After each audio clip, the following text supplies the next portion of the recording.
Okay, guys. Just like in the previous videos, I'm going to be going over darkness in this set, or in this video. Darkness in Darkblaze Inferno is basically the second most powerful or first most powerful, depends on how people play it, of the groups of cards. Darkness gets a lot of support in this set, so granted this video is going to be a little lengthy, but it's going to have a lot of information that people might find helpful. The first card we're going over is also an example of exactly what the Dark Scheme is made to do. This is Devargus. He is the most powerful of this set for darkness creatures. I know he doesn't look it with only 15, 13, and 14 for level 13, but his effect is that if he's destroyed by an effect while he's on the field or discarded from your hand, at the end of the turn you get to play him on the field with all of his stats doubled. You can only do it once per game for him, but you basically can discard into play a 30 attacking creature, which is very, very nice. He's big on the power and made for this deck. He has Oni Slayer, X Attack, and Venom. So X Attack is being seen again on a card. He's 5 deck points to run, but he's made to win games. When he's dropped through the effect, he's actually a 30, 26, 28 creature with 10 speed. So he's going to be very, very, very effective come this next set.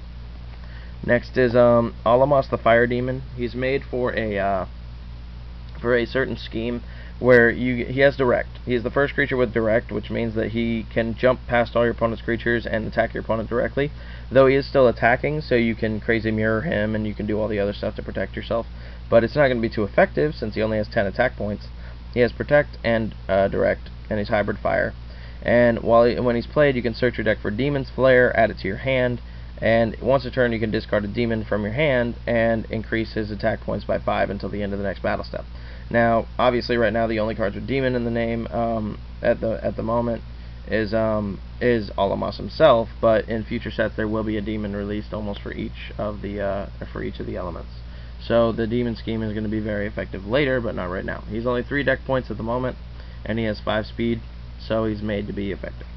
Harvester is one of the prize cards from the tournament at MetroCon. Harvester is a 21, 8, and 1 creature. He has only 1 lifespan, but he does have Blind and Venom and Oni Slayer, and he's pure darkness, which means you can only use darkness mana to play him. But granted, if he kills something, you get to increase his lifespan by the attack, defense, or lifespan of the destroyed creature. So you can virtually make him infinite in terms of his lifespan, and he's a 21 hitter for a very long period of time on the field. He did have a spot in my main tester's deck until recently, but at the moment he's still kind of hard to run right now because there's counterattacking all the time. But when counterattacking has a solution, he's going to be running almost every dark deck. Next is Dori. This creature is made for the discard engine. You can discard him from your hand and he drops on the field instead of being sent to the discard pile. And while he's on the field, each turn you can discard a card from your hand. He's all around good. He has burn and protect. He has 10 attack, 10 defense, and 5 lifespan, so he will die quickly, but he's made for the burn engine, or the discard engine, which is very annoying, and you're about to see why it's so annoying. Next is Doran. He's a 20-20-20 for level 8, or level 9.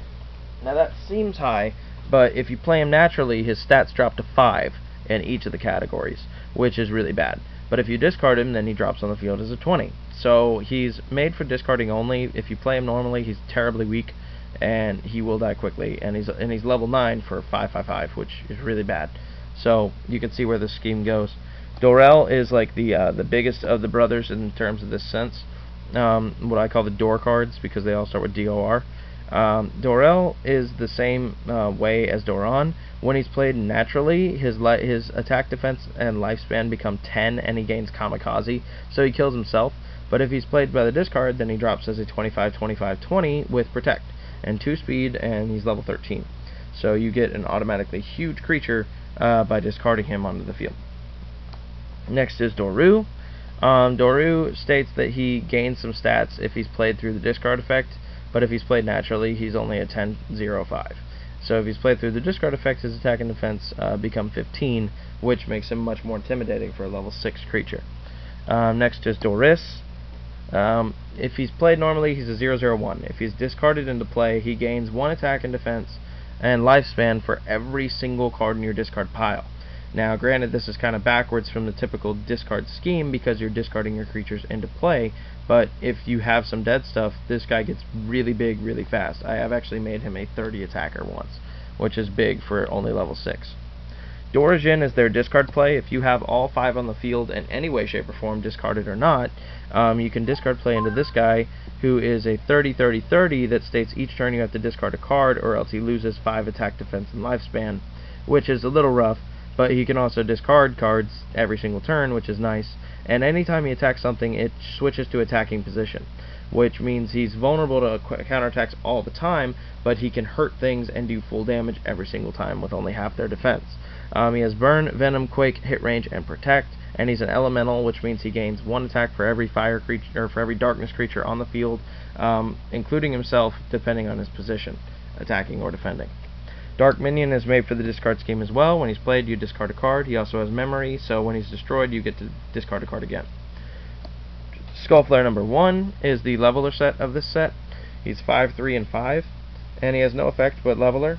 When he attacks, he levels up to Skullflare number 2, who is a 10-8-10 that says if he destroys a creature, you can discard 3 cards from your hand to draw 3 cards from your play deck. This is the highest draw engine in the game at the moment by drawing 3 cards, but you have to ditch 3 to do it. But this can be very aggressive with the dark scheme. Granted, he's only 10 attack points, but if you can kill something weak, you can get something very nice out of this. Also, then he levels up to Skullflare number 3, who says that you can pay 5 health to increase his power by 2 to make him a 20 for only level 10 until the end of the next battle step.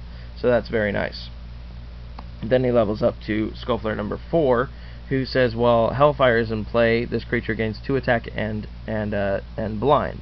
So he becomes a 24 attacker with blind when Hellfire is on the field, which is really big. And then after he levels up to the 5th form, which is the final form in this set, he's a 27-20-22 with blind, burn, and ultimate, and he's leveled up from level 4. He has no more leveling. And then when he attacks a creature, you half the defense of the attacked creature before damage is calculated. And if you have Hellfire, he can attack 2 times during the same battle step. So that's very, very, very effective. And when he's on the field, he's very intimidating. He's a level 15 for 0 deck point, mind you. All 5 of these cards can be put in your deck for the mere cost of 3 deck points. So that's why levelers are fun. Next is the set name card of the set, Darkblaze Inferno itself. This is the first resurrection engine in the game.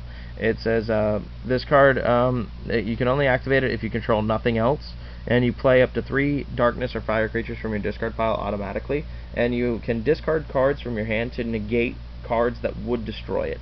So if your opponent activates break in response to this, you can discard a card and negate their break before its effect happens. So it's made to be awesome. It's 15 mana to cast though, but it is a speed tome, so you can activate it on the opponent's turn when they think they're safe and completely destroy them, because it's any fire or darkness creatures. So you can bring back Varun, you can bring back any of the other cards like big hitters like Dorajin. You can bring back anything. So it's really big on that. Demon's Flare is made for a big amount of burn damage. You play it when you only control Alamos. It has to be the first card you play on your turn. It can only be activated, and when you activate it, it ends your turn. And you discard every card in your hand that's fire or darkness and inflict damage to your opponent equal to half their total attack. That's a big deal and can win games. Dark Hand, you select a creature on the field and you flip a coin. If you flip heads, you destroy it. If you flip tails, you discard 2 cards. You can see where that scheme is going. Vengeful Card Spirit, every time you discard a card from your hand, your opponent discards the same amount. So this can really screw over opponents, but granted, you have to send the top card of your deck to the discard pile each turn to keep it on the field. Ever Watchful Eyes has no trigger, or has a trigger of you and your opponent have 2 cards in your hand at least. You get to you select an element, pick a card from your opponent's hand, and if it's the same element, you discard it. If it's not, you discard a card. Dark Mark. When this card's activated, it only happens when your opponent sets a card face down, and you basically block it from use, which is really nasty. Dark Spiral, you select a tome or a specialty card in the field, and you flip a coin. If it's heads, you destroy it. If it's tails, you discard a card. Pretty basic. Shadow Sphere is usable by Chaos or Spirit, or Chaos or Darkness right now. It's a 7+ attack bonus, and then they lose 2 defense and 3 lifespan afterward. But if a Darkness creature uses it, the attack target loses 5 defense, and if a Chaos creature uses it, which only applies to Takeda Ieyasu Samurai at the moment, they lose all abilities, which is really, really, really nice to eliminate their ultimate. Only usable by level 10 and higher creatures, though. Dark Nail, usable by level 4 and higher Darkness creatures only, with 4 attack bonus, and then they lose 2 lifespan. No effect at all, just a nice little power pump for only 1 deck point. Then the finisher skill for Darkness, basically made to kill no Kododo right now. It destroys any spirit creature at all. So I hope you guys enjoyed that. The Darkness set is obviously made for its own scheme. And next up, I actually have the mana cards that are released in this set, and including new artworks for 4 of them. So stay tuned.